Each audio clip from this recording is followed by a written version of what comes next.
तर हेडलाईन्स नंतर आपलं पुन्हा एकदा स्वागत। राज्य सरकारच्या लाडकी बहीण योजनेचा लाभ एका बांगलादेशी महिलेनं घेतल्याचा धक्कादायक वास्तव समोर आलाय। मुंबई पोलिसांनी कामाठीपुऱ्यामध्ये मग कारवाई केली आणि एका बांगलादेशी महिलेसह 5 जणांना अटक केली आहे। या प्रकरणात एका दलालाला देखील बेड्या ठोकण्यात आल्या आहेत। या महिलेनं भारतात घुसखोरी केली तर बनावट कागदपत्रांचा वापर करून लाडकी बहीण योजनेचाही तिनं लाभ घेतला। बांगलादेशच्या या महिलेला मुख्यमंत्री लाडकी बहीण योजनेचा लाभ मिळाल्याचं आता उघड झालंय।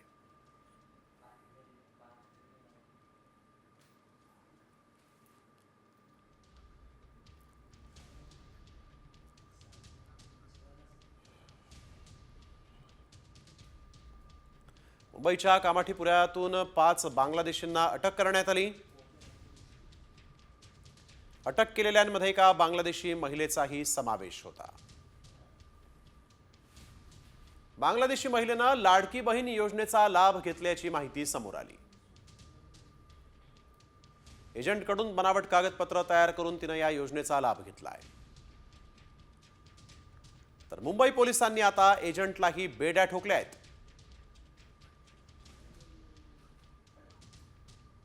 चा लाभ एका बांगलादेशी महिलेला मिळालाय मुंबईमध्ये। तो प्रश्न आपल्या देशामध्ये सगळीकडेच उत्पन्न झालेला आहे। विशेषतः मुंबई, पुणे, अशी कलकत्ता अशी जी काही शहरं आहेत त्या शहरामध्ये देखील, दिल्ली वगैरे ठिकाणी ही लोक येत आहेत।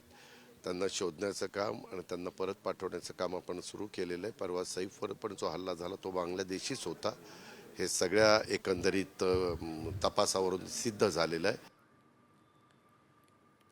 लाडक्या बहिणींकडून रिकव्हरीबाबत कुठलाही विचार नाही, लाडक्या बहिणीबाबत अजित पवारांनी मोठं वक्तव्य केलेलं आहे। आणि यावेळेस लाडक्या बहिणींकडून रिकव्हरी करण्याबाबत कुठलाही विचार नाही असं अजित पवारांनी म्हटलेलं आहे।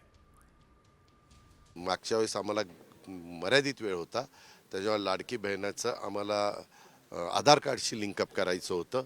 ते दुर्दैवाने आम्हाला करता आलं नाही कारण वेळ कमी होता। आता त्याच्या संदर्भामध्ये खरोखरी ज्या लाडक्या बहिणीला तो लाभ द्यायचा आहे तो लाभ देण्याच्या संदर्भामध्ये आम्ही हळूहळू पावलं उचलतो। रिकव्हरीचा अजिबात विचार नाही।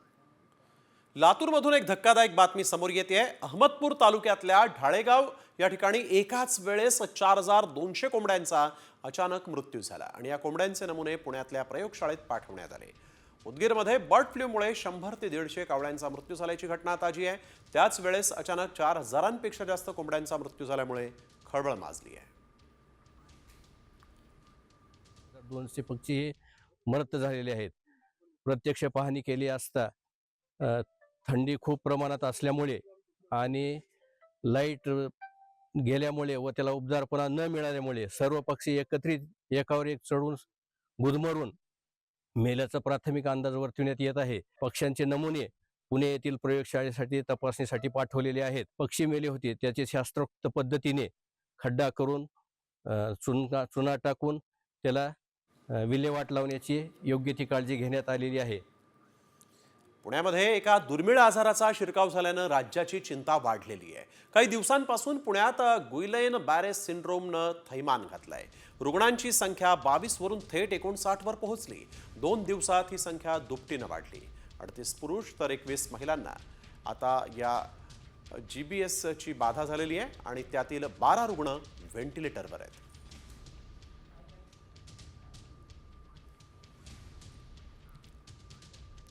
आणि आता पाहूयात इतरही महत्त्वाच्या बातम्या न्यूज पॉइंट 20 मध्ये। बीड पोलीस ठाण्यातील पोलीस निरीक्षक शीतलकुमार बल्लाळ आणि वाल्मिक कराडची कथित ऑडिओ क्लिप व्हायरल झाली आहे। सनी आठवले आणि त्याच्या साथीदारावर मोक्का अंतर्गत कारवाई होण्याचे संकेत आहेत। अशी ऑडिओ क्लिप आता व्हायरल होती आहे। संतोष देशमुख हत्या प्रकरणामध्ये केज पोलीस चौकशीच्या फेऱ्यात आलेले आहेत। SIT आणि CID अधिकाऱ्यांकडून केज येथील पोलीस उपअधीक्षक कमलेश मीना यांच्याशी चर्चा सुरू आहे। देशमुख हत्या प्रकरणाविषयी काय माहिती मिळते का याबाबत चौकशी केली जाते। सरपंच हत्या प्रकरणातील आरोपींचं नवं CCTV आता समोर आलेलं आहे। यामध्ये 3 अलिशान गाड्या दिसत आहेत आणि याच गाड्यांमधून 3 आरोपी पुण्याला आल्याची चर्चा आहे। विशेष म्हणजे CIDला शरण येताना वाल्मिकचा याच गाडीमधून प्रवास झाला होता अशीही शक्यता आहे। खंडणी आणि सरपंच हत्या प्रकरणातील आरोपी वाल्मिक कराडनं जामिनासाठी केलेला अर्ज मागे घेतलाय. आज त्याच्या जामीन अर्जावर केज न्यायालयामध्ये सुनावणी होणार होती.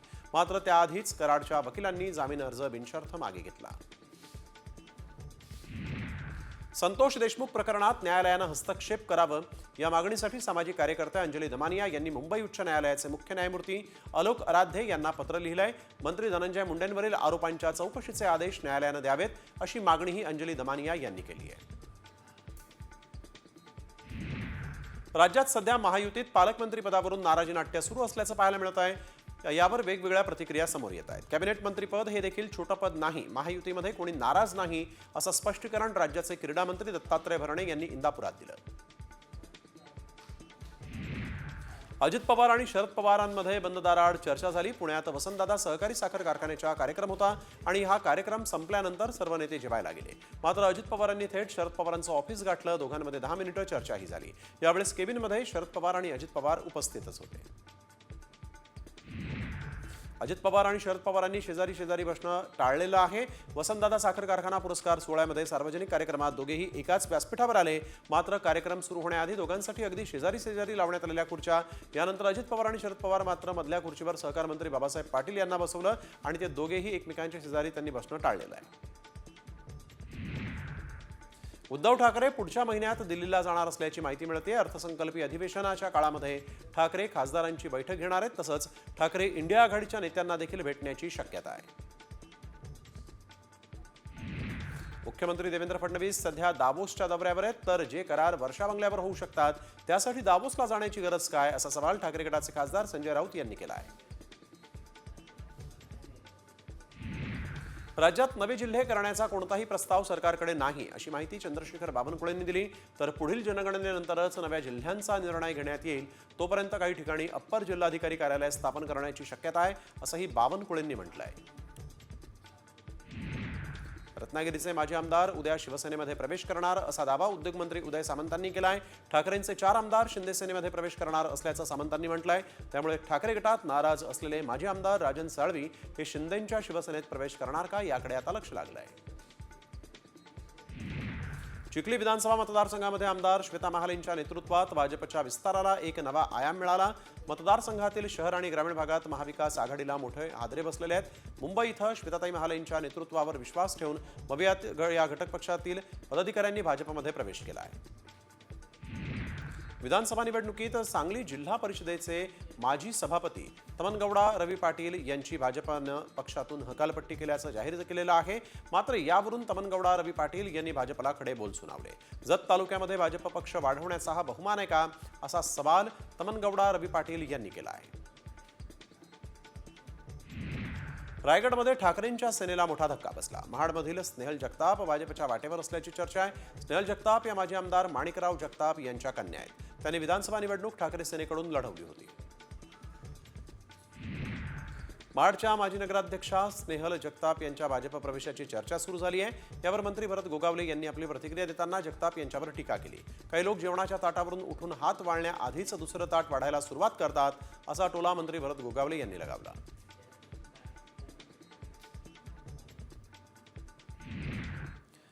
क्रीडा मंत्री दत्तात्रय भरणेंचा व्हॉलीबॉल खेळत असताना तोल गेला आणि ते थेट जमिनीवर कोसळले. व्हॉलीबॉलच्या या लोखंडी पोलवर त्यांचं डोकं आपटण्याची शक्यता होती. मात्र भरणेंनी लोखंडी पोलच्या आधी स्वतःला सावरलं. त्यामुळे दुखापत होणं टळलेलं आहे.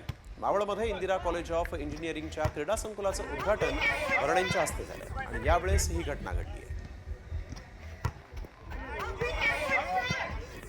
व्हॉलीबॉल खेळताना क्रीडा मंत्री भरणे हे कोसळले.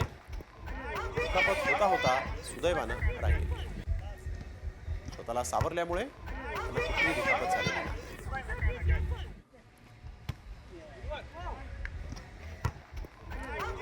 वळूया पुढील बातमीकडे. विदर्भातील सर्वात मोठी बहिरम यात्रेनिमित्त बैलगाडा शर्यतीचं आयोजन करण्यात आलं होतं आणि यात माजी मंत्री बच्चू कडूंनी भव्य शंकरपटाचं आयोजन केलं आणि यावेळेस बच्चू कडू यांनी स्वतः बैलजोडी घेऊन शंकरपटामध्ये सहभागी झाले आणि सुसाट बैलजोडी हाकली. अतिशय सुसाट वेगानं अवघ्या 6.90 सेकंदात त्यांनी पल्ला गाठला होता. काही सेकंदातच शर्यतीचा पल्ला गाठला आणि दुसरा नंबरही बच्चू कडूंनी पटकावला.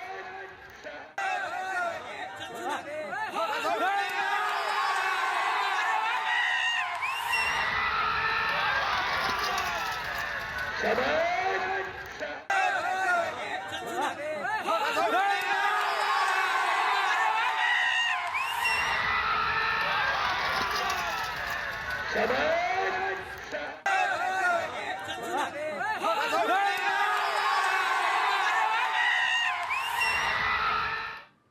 News point 20. सोलापुरात पालकमंत्री जयकुमार गोरे यांच्या समर्थकांनी पुन्हा एकदा बॅनरबाजी केली आहे. सोलापूर महापालिकेनं भाजप कार्यकर्त्यांनी लावलेले बॅनर हटवलेले आहेत आणि यानंतर भाजपचे कार्यकर्ते आणि पोलिसांमध्ये बाचाबाची झाली. मात्र यानंतरही ज्या ठिकाणचे बॅनर हटवले त्याच ठिकाणी भाजपच्या कार्यकर्त्यांनी पुन्हा बॅनर लावले. सोलापूर जिल्ह्यातील वाळू खडी माफियांचा कायमचा बंदोबस्त करणार असल्याचा इशारा पालकमंत्री जयकुमार गोरेंनी दिलाय.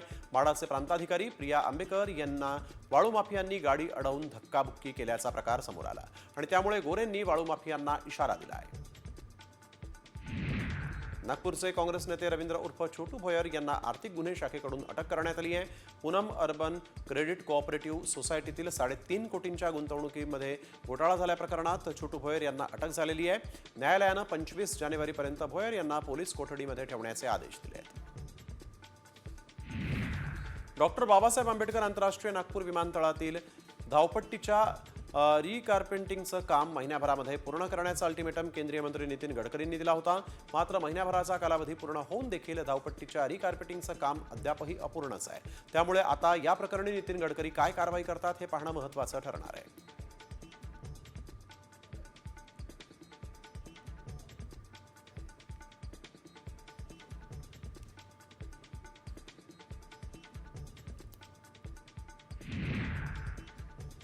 शिवसेना प्रमुख बाळासाहेब ठाकरे यांची आज 99वी जयंती आहे आणि या जयंतीनिमित्तानं मुंबईसह राज्यभरातून हजारो शिवसैनिक बाळासाहेबांच्या स्मृतीस्थळाला भेट देऊन त्यांना अभिवादन करतायत.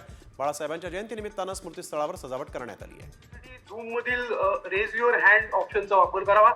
आपला हात वर केल्यानंतर आपली ओळख आणि आपलं पब्लिकेशनचं नाव सांगितलं तर दॅट विल बी बेटर. आपल्याला अनम्यूट त्याच्यानंतर करण्यात येईल. येथील विक्रमी करारांबद्दल माननीय मुख्यमंत्री महोदयांनी आपले विचार व्यक्त करावेत असे मी त्यांना विनंती करतो. देवेंद्र फडणवीस सर. सर्वांना नमस्कार आणि जय महाराष्ट्र. अतिशय आनंदाची गोष्ट आहे की आज डावोसवरनं मी आपल्या सर्वांशी थेट संवाद करतोय.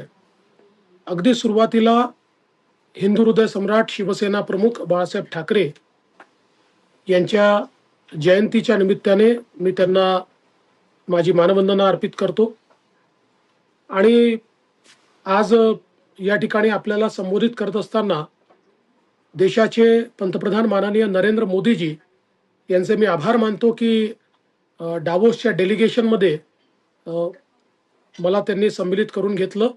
ज्या 6 राज्यांना डावोसला येण्याची परवानगी मिळाली त्याच्यामध्ये आपलं महाराष्ट्र राज्य होतं. ही अत्यंत महत्त्वाची गोष्ट आहे. डावोसमध्ये यावेळी जी काही थीम होती ती आर्टिफिशियल इंटेलिजन्स ही थीम होती आणि जे काही एक नवीन जग आता तयार होत आहे, इंटेलिजंट वर्ल्ड ज्याला म्हणतात, त्याच्या अराउंड सगळी थीम या ठिकाणी होती.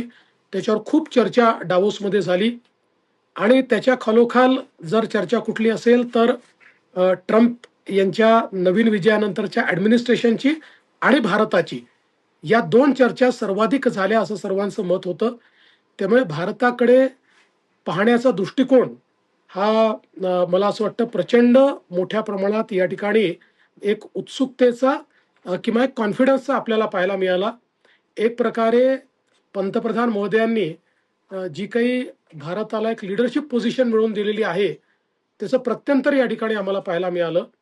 खरं म्हणजे या ठिकाणी 6 राज्यांचे जे काही आम्ही प्रमुख मुख्यमंत्री किंवा मंत्री होतो, वेगवेगळ्या पक्षांचे शासित राज्य होते, पण या ठिकाणी एक प्रकारे आम्ही एका आवाजामध्ये एक भारत म्हणून आमची भूमिका मांडली. चांगल्या सेशन्समध्ये देखील मला त्या ठिकाणी पार्टिसिपेट करण्याची संधी मिळाली. विशेषतः कंट्री डायलॉग हे जे काही एक वर्ल्ड इकॉनॉमिक फोरमच्या काँग्रेसमध्ये सेशन झालं त्याच्यामध्ये मी पार्टिसिपेट केलं. माझ्यासोबत ज्येष्ठ नेते आणि मुख्यमंत्री चंद्राबाबू नायडू होते, रेवंत रेड्डी होते आणि महाराष्ट्र आणि भारत आणि वेगवेगळ्या राज्यांचा विकास आणि वेगवेगळ्या गोष्टी याच्यावर भरपूर चर्चा त्या ठिकाणी झाली आणि आपापल्या राज्यांची ताकद आम्ही त्या ठिकाणी किंवा शक्ती स्थळ हे आम्ही लोकांसमोर शोकेस करू शकलो. आणि हे करत असताना भारताला देखील एक प्रकारे 1,70,000 कोटींची गुंतवणूक महाराष्ट्रात आणली आहे. सर्वाधिक गुंतवणूक गडचिरोलीसाठी आणली. च्या एक सीओ सर्व्हेमध्ये देखील पार्टिसिपेट करण्याची संधी मला मिळाली आणि त्याच्या माध्यमातून मोठ्या प्रमाणात महाराष्ट्राची शक्ती काय आहे ती मांडण्याची एक प्रकारे संधी मला मिळाली. त्याचा उपयोग देखील आम्ही मोठ्या प्रमाणात केला. एक अतिशय चांगलं सेशन हे या ठिकाणी वर्ल्ड एक्सपर्ट्सला घेऊन आपली जी भारताची जी काही जलसंपदा मंत्रालय आहे त्यांनी एक आयोजित केलं होतं वॉटर सस्टेनेबिलिटीच्या संदर्भात. त्याच्यामध्ये मला पार्टिसिपेशनची संधी मिळाली. वेगवेगळ्या देशाचे लोक त्याच्यामध्ये होते आणि त्यामध्ये आपली जलयुक्त शिवार सारखी योजना किंवा वॉटर सस्टेनेबिलिटी करता आपण काय काय करतो आहे, त्याच्यात कशा इन्व्हेस्टमेंट आपण केल्या आहेत या संदर्भात विषय मला मांडता आले. विशेषतः दुसरा विषय या ठिकाणी सस्टेनेबिलिटीच्या संदर्भात होता, एनर्जी ट्रान्झिशनच्या संदर्भात होता. त्यामुळे महाराष्ट्रामध्ये आपण किती चांगल्या प्रकारे एनर्जी ट्रान्झिशन सुरू केलं आहे. तर थेट दावोसमधून देवेंद्र फडणवीस बोलत होते. वळूयात टॉप 50 या बातम्यांकडे. सैफ अली खानवरील चाकू हल्ल्याप्रकरणी बांगलादेशचा घुसखोर मोहम्मद शरीफुल्ला बेड्या ठोकण्यात आल्या. मात्र आरोपी मोहम्मद शरीफुलच्या वडिलांनी धक्कादायक विधान केलंय. सैफच्या इमारतीच्या सीसीटीव्हीमध्ये दिसणारा संशयित हा त्याचा मुलगा नाही असा दावा एबीपी वृत्तसमूहाशी बोलताना त्यानं केलेला आहे. अभिनेता सैफ अली खानवरील हल्ला प्रकरणातील अटकेतील शरीफुल इस्लाम बांगलादेशी असल्याचा पुरावा साम टीव्हीच्या हाती लागलाय. शरीफुलचं बांगलादेशी ओळखपत्र आणि ड्रायव्हिंग लायसन्स सामच्या हाती आलंय आणि याच ओळखपत्रावरून शरीफुल बांगलादेशी असल्याची ओळख पटली आहे. सैफ अली खानवर चाकू हल्ला झाल्यानंतर नितेश राणेंनी शंका व्यक्त केली. मात्र आता नितेश राणेंचे कान त्यांच्याच पक्षाच्या प्रदेशाध्यक्षांनी टोचले आहेत. नितेश राणेंना असं विधान करण्याची गरज नाही असं बावनकुळेंनी सुनावलंय. तर शंका असल्यास पोलिसांना सांगा अशा शब्दात अजित पवारांनी देखील नितेश राणेंना झापलंय. मनसेकडून पुण्यातील राष्ट्रीय आणि खासगी बँकांमध्ये मराठी भाषेचा वापर करण्यात यावा अशी मागणी होतीये आणि या संदर्भात मनसे पदाधिकाऱ्यांनी बँकांना निवेदन केलेलं आहे आणि याची अंमलबजावणी न केल्यास तीव्र आंदोलन करू असा इशाराही त्यांनी दिला आहे. संभाजीनगरात आता कायद्याचा धाक राहिलेला नाहीये का असा सवाल उपस्थित झालाय. कारण शहरातील मुख्य रस्त्यांवर हात सोडून बुलेटवर स्टंट करणाऱ्याला वाहतूक पोलिसांनी केवळ नोटीस बजावून सोडलाय. त्यामुळे शहरात कुठेही कसाही स्टंट करा आणि दंड भरून मोकळे व्हा असंच चित्र दिसतंय आणि नागरिकांनी या प्रकारावर संताप व्यक्त केलाय. आणि यानंतर एक सगळ्यात मोठी आणि महत्वाची राजकीय बातमी यावेळेस समोर येतेय. नाराज छगन भुजबळ हे भाजपच्या वाटेवर असल्याची शक्यता असल्याचं कळतंय. यावेळेसची सगळ्यात मोठी आणि महत्वाची राजकीय घडामोड शहा आणि भुजबळांमध्ये चर्चा होण्याची शक्यता आहे. छगन भुजबळ अमित शहांच्या सभेला उपस्थित राहणार असल्याची माहिती आहे. मालेगावमध्ये उद्या गृहमंत्री अमित शहांची सभा होतीये. गृहमंत्री अमित शहा उद्या मालेगावच्या दौऱ्यावर आहेत आणि याच सभेत छगन भुजबळ देखील उपस्थित राहणार असल्याचं कळतंय. छगन भुजबळ मालेगावातील अमित शहांच्या सभेला उपस्थित राहणार असल्याची माहिती समोर आलेली आहे. छगन भुजबळ भाजपच्या वाटेवर आहेत का अशी शक्यता यामुळे आता उपस्थित झालेली आहे. अभिजित सोनावणे आमचे प्रतिनिधी आपल्यासोबत फोन लाईनवरून जोडले गेलेत. अभिजित, काय अधिकची माहिती? छगन भुजबळ भाजपच्या वाटेवर असल्याची शक्यता आहे. खरं आहे, छगन भुजबळ आज येवल्याच्या दौऱ्यावर आहेत. येवल्यामध्ये त्यांचे काही कार्यक्रम होते आणि येवल्यातून उद्या ते मालेगावला अमित शहा यांच्या उपस्थितीत जी सहकार परिषद होतीये त्या सहकार परिषदेला छगन भुजबळ देखील जाणार असल्याची माहिती आपल्यापर्यंत पोहोचती आहे. आणि आपण जर बघितलं तर भुजबळांनी गेल्या काही दिवसांपासून सातत्याने आपली नाराजी जी आहे ती बोलून दाखवलेली आहे. मात्र पक्षातील नेतृत्वाकडून त्यांच्या नाराजीची अद्यापपर्यंत दखल घेतली गेलेली नाही आणि त्यामुळे नाराज भुजबळ हे भाजपमध्ये जाण्याच्या चर्चा गेल्या काही दिवसांपासून सुरू होत्या. भुजबळांना जर भाजपमध्ये जायचं असेल तर त्यांना थेट अमित शहा यांच्याशी चर्चा करावी लागेल आणि त्यामुळे उद्या अमित शहा मालेगावला येत असल्यामुळे छगन भुजबळ देखील मालेगावला सहकार परिषदेला जात आहेत आणि त्या ठिकाणी कदाचित अमित शहा आणि छगन भुजबळ यांच्यामध्ये भाजपमधल्या प्रवेशासंदर्भात काही चर्चा देखील होण्याची शक्यता नाकारता येत नाही. बिलकुल, धन्यवाद अभिजित आपण दिलेल्या सविस्तर माहितीसाठी. तर मालेगावमध्ये उद्या गृहमंत्री अमित शहांची सभा होती आणि या सभेला छगन भुजबळ उपस्थित राहणार असल्याचं कळत आहे. त्यामुळे छगन भुजबळ आणि अमित शहांची यावेळेस काही चर्चा होते का हे पाहणं देखील महत्त्वाचं आहे.